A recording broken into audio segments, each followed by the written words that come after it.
Hey, Mama! Welcome back to Functional Medicine and Faith.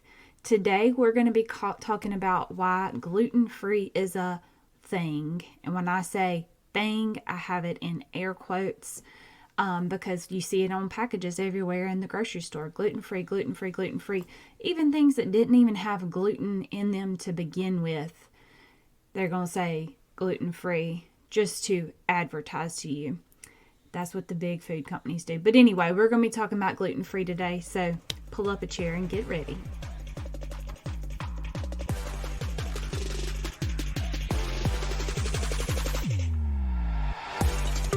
Hey Mama, welcome to Functional Medicine and Faith. I'm Jennifer Coble and I'm a nurse practitioner, certified functional medicine practitioner, boy mom to 3, wife, Uber driver, lunchroom lady, cleaning lady, dog walker, and much more. And I have a twang because I'm from Georgia. If you're here, it's probably because you're looking for a different way to treat your mental, physical, emotional, and spiritual health. Here on the show, we talk about all things functional medicine, faith, and everything in between. So if you're ready to go against the grain and reach your optimal health, raise your hand and say present and accounted for, because it's about to go down. Okay, so why is gluten-free a thing? Well, let's start with what gluten actually is. What is it? Gluten is a family of proteins that are found naturally in wheat, barley, and rye. And this is why gluten is why you have the soft, chewy texture of grain-based foods. And it helps to maintain the moisture in breads, pastas, and other products that contain wheat. So it's often used as an additive in processed foods also to help with the texture and moisture retention. So there's that. There's what gluten is. So why is gluten such an area or cause for concern? Why is it showing up everywhere? Well, for people who have a disease called Celiac Disease, gluten is a matter of life or death. They can have very serious reactions to this protein, and it is, it's dangerous for them. Now, the majority of the population does not have celiac disease, but you can have, or people can have, a non-celiac gluten sensitivity or a wheat allergy, which could have similar symptoms as celiac, but not as severe. So, in the last 5 to 10 years, there have been more studies done that gluten can have adverse effects on people who don't have celiac disease and who have not been diagnosed as non-celiac gluten sensitive.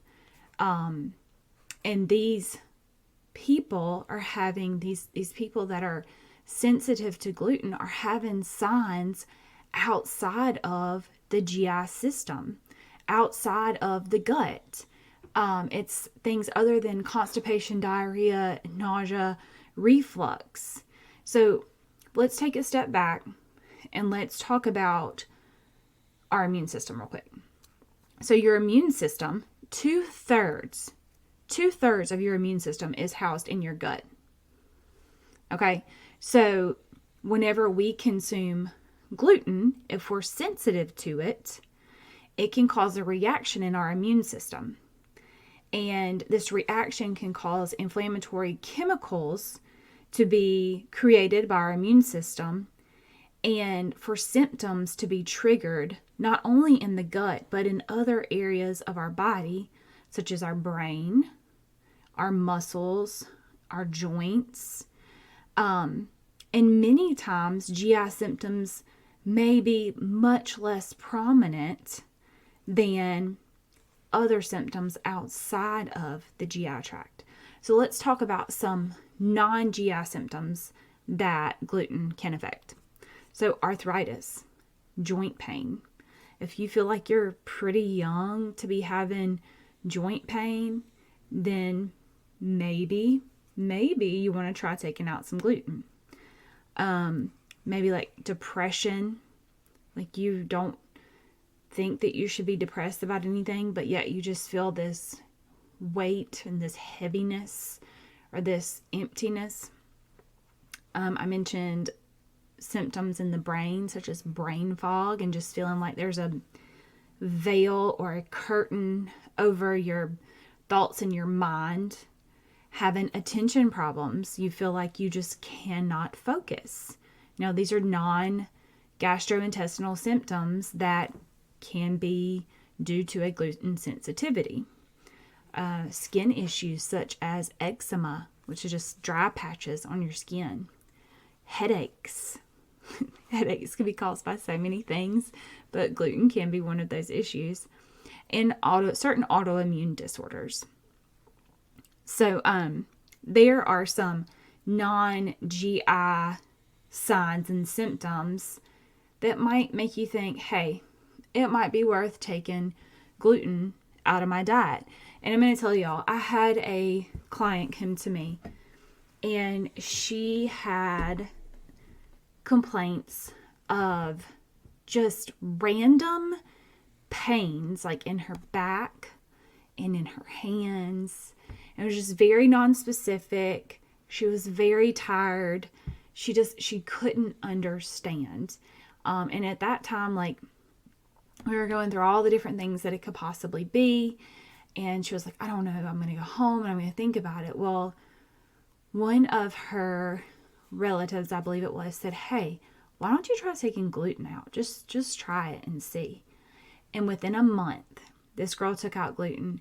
She lost like 20 pounds. She said, I have so much energy. She said, I have energy left over at the end of the day. She said, I don't have the pains anymore. And she was like, I just feel so good. And this, she never had to have testing. She just took it all out of her diet. I know this sounds extremely overwhelming, but it's really not. It's not at all. So now you're probably asking yourself, should you try a gluten elimination diet?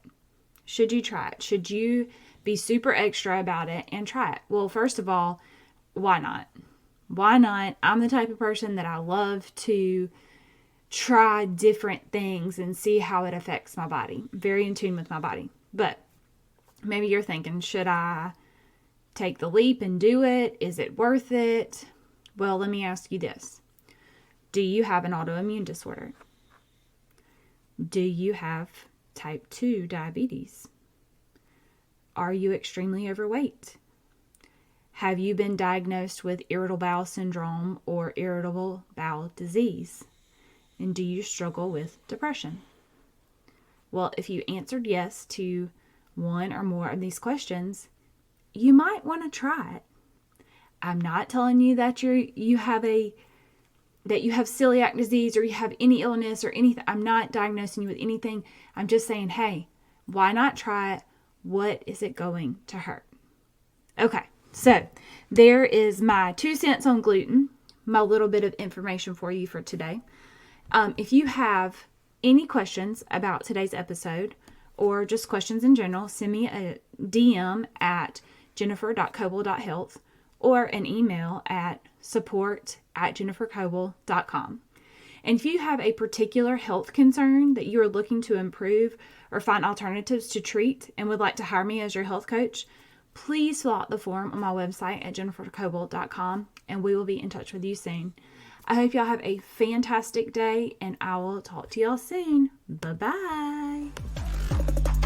Real quick before you go, if this podcast has blessed you in some way, the number one way you can thank me is to head over to Apple Podcasts and subscribe to the show and leave me a written review. Can't wait to hear from you.